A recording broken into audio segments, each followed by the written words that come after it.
I had no idea this was such a problem, okay? All the fucking videos, all the comments, deport him, deport him, deport him, deport them, deport them. One of the comments was my fucking cousin, guys. Just said, deport them. I messaged him, I was like, yo, why? He's like, bro, you never come home. This way at least I get to see you, you know? Please put your hands together for Harvasp Khatow, ladies and gentlemen.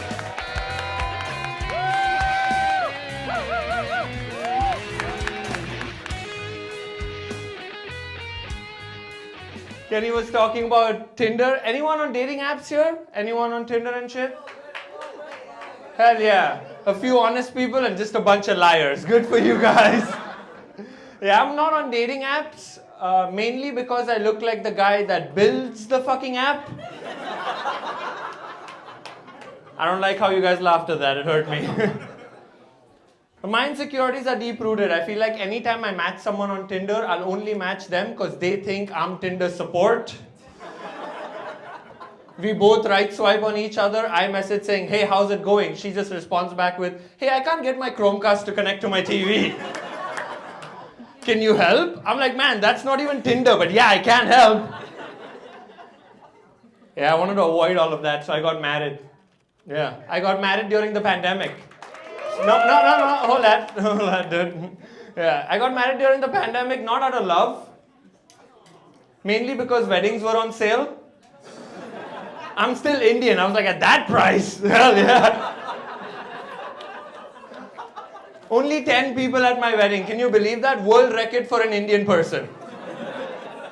To put it into perspective, I have more cousins going through immigration right now than there were at my wedding, guys. Didn't have to think about anything on my wedding day, right? 10 people. What am I going to do? Get a DJ for 10 people? That's fucked up. Watch my dad dance alone? Hell no. I didn't have to get a photographer or even a caterer, guys. I literally made an Uber Eats order on the day of my wedding. Yeah, I plugged in a bunch of shit, hit place order. One of my cousins who wasn't invited showed up with the food, you know.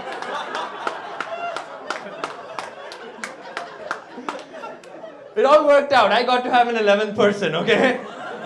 And my cousin got a fat tip. Of course, he biked all the way from Brampton to Caledon, so that's fucking far, okay? But I'm still an honest guy, so I left a review. I just said, food was cold. It is what it is, man. After that, I went for my honeymoon to Alberta. Anyone been? Give me a cheer. Hell yeah. I went there because my wife grew up in Toronto. She wanted to see the mountains, the greenery, the wildlife. I grew up in India. I wanted to see a racist in his natural habitat. And we both won. My wife went there, she saw bears. I saw a white guy jump out of a Ford F-150. Whole deal, he was chewing tobacco, wearing flannel. He even looked at me and said, you're one of the good ones. I was like, I don't know how you know, but thank you. Yes, I am. Oh, man. Speaking of white people, anyone here fans of porn? I ask because I'm a huge fan, you know. I found porn early in my life, okay? I have a brother who's 10.5 years older than me, which means when he was 16, I was 6. Exactly. When you find porn at that age, you know you've hit amazing content. You just don't know what to do with the excitement it's generating, okay? So I started watching that shit for the stories. Hell yeah, dude. My favorite story is when the pizza delivery guy shows up and she doesn't have enough money for the pizza. So she decides to fuck him instead. 6-year-old me was like, you don't have money, but you have a house, you know? You could have traded a TV or something. It didn't have to go this far. But she still does. She still decides to fuck him. And just like me, most other Indian kids, we grew up on a steady diet of North American porn. Okay? Fast forward 20 years, we're all wondering why there are so many brown food delivery guys.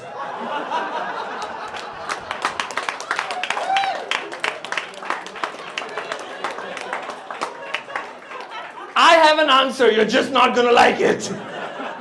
We were told if we deliver enough pizzas, there's going to be a day when there's going to be a 10 on 10 Canadian girl that doesn't have enough money for the pizza and she's going to decide to fuck me instead. Dude, we all have computer science degrees. We're biking to your next order, minus 25 degrees Celsius. PR card can't be the motivation, okay? It has to be pussy. To think about it, Justin Trudeau wasn't responsible for the immigration problem. It was always Johnny Sins. Speaking of brown guys, we have a bad rep right now, huh? Everywhere. Okay there, Barry. We have a bad rep. You look on the internet, all you see is brown people are shitting on beaches. Brown people are shitting on beaches. Here's the thing though. Here's the thing. When I was doing it, I had no idea this was such a problem, okay? I shit on a beach and all of a sudden there's a big problem. All the fucking videos, all the comments, deport him, deport him, deport him, deport them, deport them. One of the comments was my fucking cousin, guys. Just said, deport them. I messaged him, I was like, yo, why? He's like, bro, you never come home. This way at least I get to see you, you know? Oh man. It's crazy though, I got here 12 years ago, guys. Believe it or not, it's true. So I'm a citizen now, you can't kick me out. When you're new to a country, I mean, I knew English, but I didn't know Canadian slang when I came here, okay? And when I went to my first party, a guy just walked up to me and went, "What's good?" I won't lie to you guys, I panicked. I just looked at him, I was like, yo, a lot of things are good, bro. You know? You need to narrow it down. Maple trees outside, good. The fact that you guys actually stop at red lights, in my opinion, good. Like I told you guys, I know English, but whenever I talk to white people in English, about 20 seconds in the conversation, they like to look at me and go, your English is pretty good for a brown guy. That's such a backhanded compliment, right? It's like me going to a white person's place for Thanksgiving dinner going,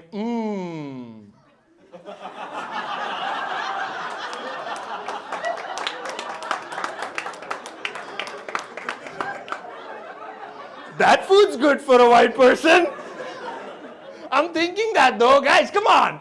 Big ass spiceless turkey with something shoved up its asshole and a side of cranberry sauce.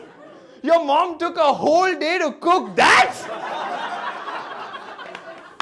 You waited a whole year to eat that? I eat biryani every weekend. I smell like it too, but that's not the point. That's not the point right now, okay? I was looking up Thanksgiving foods. I came across turducken.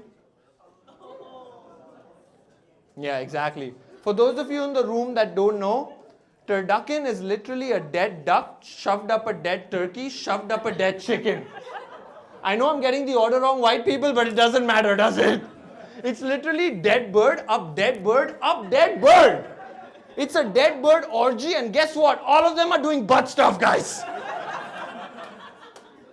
Once a year, everyone huddles around and going, oh my God, this is going to be my favorite meal. So weird, dude. My people wrote the whole book on sex. It's called the Kama Sutra. I've read it cover to cover. Might not look like it, but I fucking have, okay? Can you believe it? Not a single mention of ass eating. It's a manual on how to sex. Not a single mention of ass eating. I come to Canada, everybody wants to eat ass.